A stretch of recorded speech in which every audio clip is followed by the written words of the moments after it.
Title update 1.1.6 for Assassin's Creed Shadows is almost here and we have the patch notes. So huge shout out to Casper from Ubisoft for providing me the access to the patch notes, so I was able to make this video as swift as possible for you guys. So let's dive into it. Tomorrow on November 25th, the title update 1.1.6 for AC Shadows will be releasing at 14 UTC, 10 AM EDT and 7 AM PT. The patch sizes are the following: for the Xbox 14.7 GB, for PlayStation 5 4.5 GB, for PC 11.17 GB, for Steam 4.4 GB and for Mac 9 GB.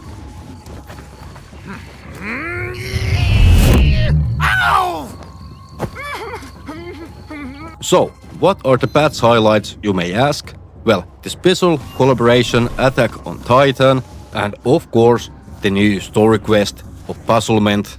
So, who's up for some friendly competition? A Puzzlement is the third story drop coming to Assassin's Creed Shadows. In this fun and humorous quest, Naoe and Yasuke encounter two old acquaintances having a loud argument about mysterious door in South Wakasa.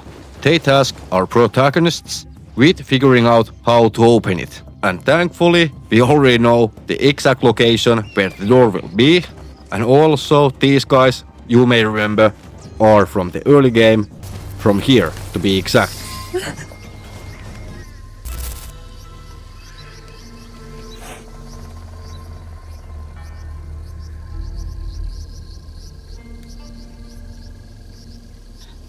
It's all right. Don't...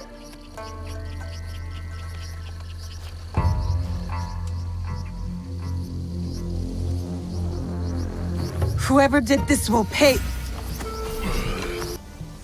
Strangers, not from Ego. Who are you? Who wants to know? I do. We are innocent survivors from battle, starving and alone. You would turn us away? Now with that flimsy bookends you won't. You stole the food! Can't steal wild deer. The crops. And you're trespassing on our land. If what killed our army follows us, those crops will be burned soon anyway. Leave! Now! Make us. She's not worth it! Go! Go!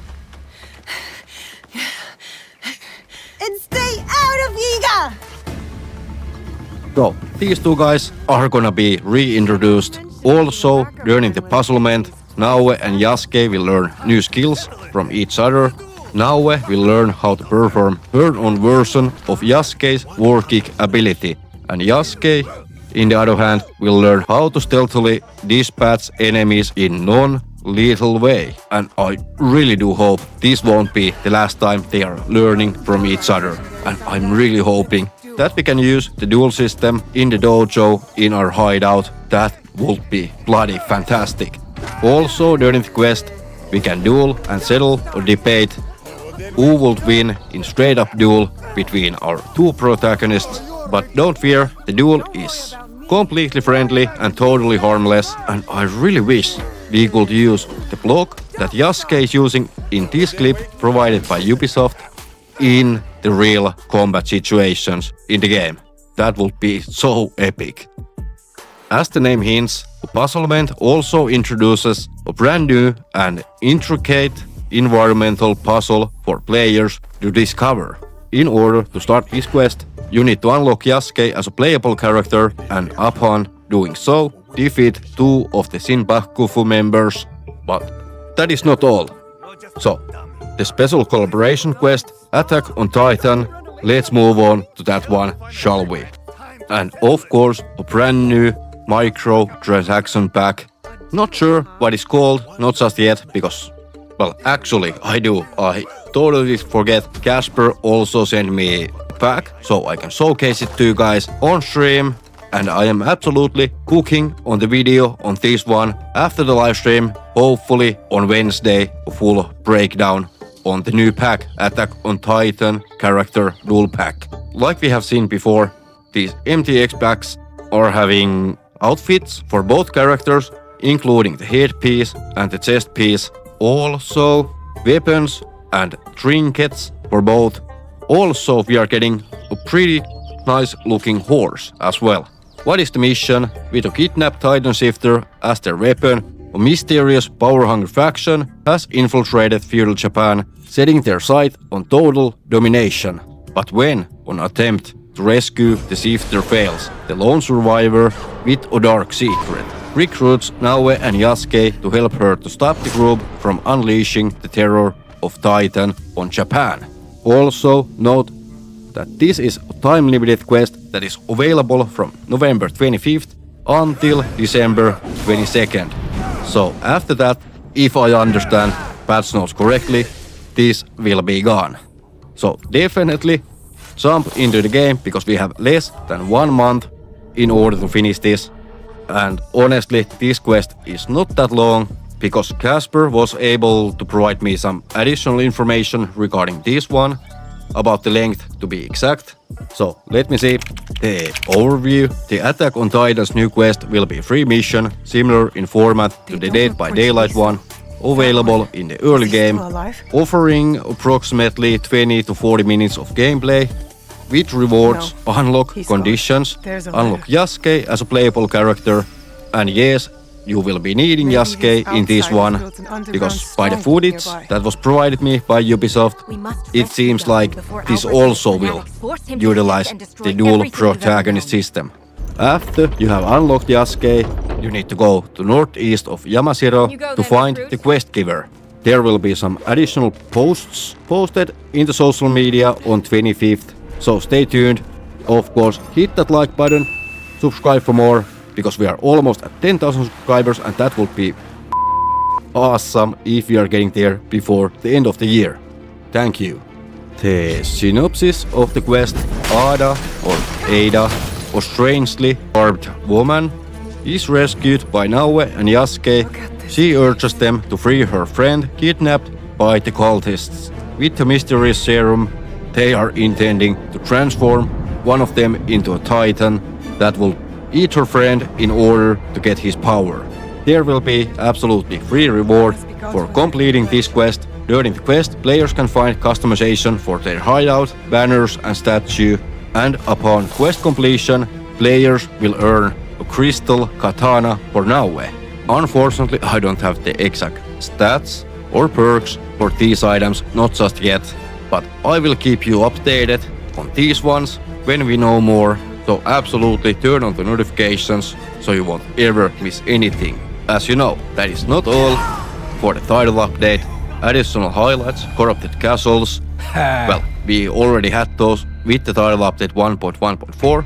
Improvements have also been made to the corrupted castles. The chances of encountering the same castle from the previous season have been reduced, and the available castles each season will now provide a better distribution of dice show per castle. That actually sounds that there will be more dice shows. And I'm not sure if I'm happy about that, because if that means we are getting just increased amount of dice shows per castle, the weeklies are gonna take much longer. Then we are having a list of bug fixes, and there might be some spoilers in these ones. So if you don't want to be spoiled, I will leave a full article in the description box down below, so check it out if you want. The stability fixed an issue where the game crashed when switching to the sell items tab in some menus. On the gameplay, corrected the 2 Tanuki Sumi-E rewards, so they are no longer swapped. Sword Hunter's prize Odachi blade can now be obtained from the Sword Hunter. And this is gonna be huge news for many of you. Loadout slots will no longer reset automatically after completing quests. And I have been seeing so many posts regarding the loadouts.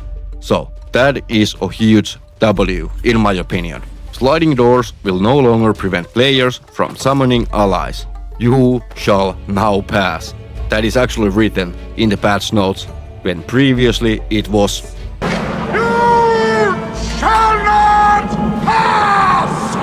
resolved an issue where the gear vendor in Mibuno Valley kept some engravings for himself. Ezio gear engravings now correctly unlock between multiple saves. Fixed an issue where the player could purchase the same sword Karuta cards multiple times. Fixed an issue where the sword of Phantom's Katana allowed a double transmog exploit, enabling 4 engraving stacking. Fixed an issue where certain bunny, deer, doe, green pheasant and flying squirrel pets were unobtainable. Addressed a naming issue between green pheasant and copper pheasant, where they sometimes switch personalities. Freaky. Players will no longer get stuck when trying to exit Miyotaki warehouse, get outside and touch some grass. Combat fixes. Yasuke can now correctly perform finishers with non-postured attacks. Addressed an issue where the bow staff did not trigger counter-strike as intended. Summoned allies will no longer flee combat after taking a few hits, and that is gonna be huge because that was super annoying and basically only one who was fighting besides you was Rufino from the Critical Role collaboration. UI addressed an issue where the UI indicator for pricing displayed reversed values. Visuals and graphics addressed an issue where the dragon hideout building skin was missing the floor. The robe of Ezio outfit no longer glitches while climbing. Fixed an issue where the Widower's Solis Saya Katana was duplicate of Iga's Flame Saya Katana. Corrected the knowledge description formatting for Naoe's damage with ability. Fixed an issue where Kimura-kei had texture clipping through his legs during the fight in the quest Fighting for the Cause. Localization corrected some NPC dialogue in Italian that addressed Naoe despite playing as Yasuke. Corrected Momochi Sandayu German voice lines during Traditions quest. Addressed an issue where Korean characters displayed as corrupted square boxes. Now to the quests. So, if you don't want to get spoiled, jump like 30 seconds ahead or something like that. Fighting for the Cause fixed an issue where Kimura-kei would get stuck on a balcony and became invulnerable during the quest. Go with the bow fixed an issue where the items such as long stick discipline, costume and headband obtained from the quest were missing. Ride into town addressed an issue where players were unable to proceed in the quest because Rin wouldn't move. Suika no Bakemono corrected the quest reward. The Pirate Alliance fixed an issue where the quest could not be completed because Oniyuri glitched when killed. Players will now correctly receive classic T-Ball collection after defeating the Wise. The Claws of Owachi addressed an issue where Yasuhira's secret could not be collected after completing the DLC. Corrected the description for Yasuhira's secret Spymaster ABC fallback letter. Fixed an issue where moving plank at Moyoshi Temple with Yasuke caused it to no longer be moved by Naoe. Naoe will no longer get stuck on the big tree in Izanagi Shrine during the quest A Snake in the Shrine. These collectibles are now correctly present with a total of 15 collectibles scattered across Awachi Island. That is great news, free keys, and during the early access I actually was wondering why the F we are not having any keys in the Awachi. That is actually explaining it why, because they were bugged. To the platform, well, there's only Xbox at the moment. Fixed an issue where the audio cuts out and the game crashes on Xbox after title update 1.1.1. So, that was everything from the patch notes. Of course, I have the early version of those, so there might be some changes in the patch notes that I'm gonna leave in the description box down below. And for now, I really want to shout out every single one of you who have been watching this video. Also, huge shout out to my channel members. If you want to become part of the Elite Wolfpack, aka the channel members, consider joining the channel. You can start with less than 3 cents per day for the lowest tier. That will be much appreciated. But for now, Skatha over and out. Hey there, friend. I'm glad to see you. Stay sharp out there and keep smiling. We'll meet again.